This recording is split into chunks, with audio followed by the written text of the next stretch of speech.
he was so proud of showing his collections.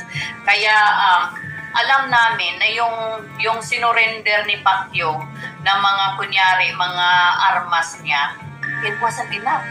Marami po at mga automatic yung mga niya, yung mga armas niya. And I'm very sure na sa pagtatago niya ngayon ay may mga armas din siyang tago. Ito si Inting Canada, si Crisinte Canada na kasama niyang nagtatago ngayon, no? Kasamang wanted yan sa sa tawag nito sa Pilipinas.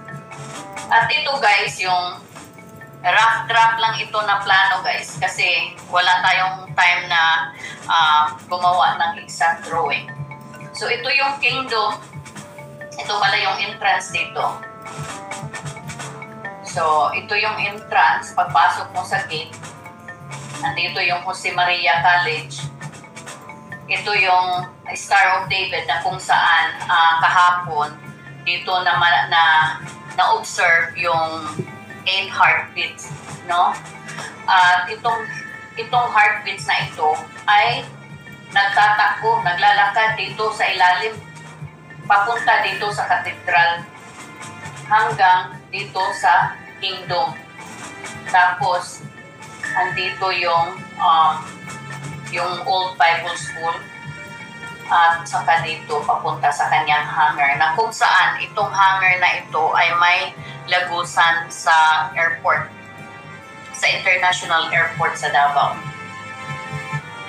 So, yan yung rough draft na drawing. So, ito yung mga heartbeats na nakita doon sa kanina lang sa ilalim ng Old Cathedral.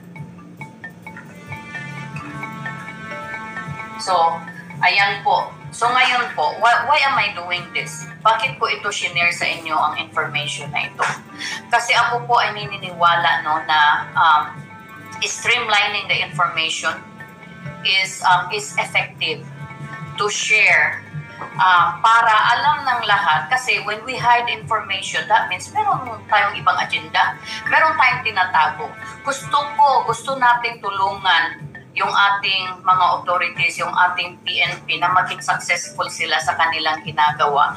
At matulungan din natin yung mga dati kong kasamahan na ngayon po marami po sa kanila ang nangangailangan po ng tulong.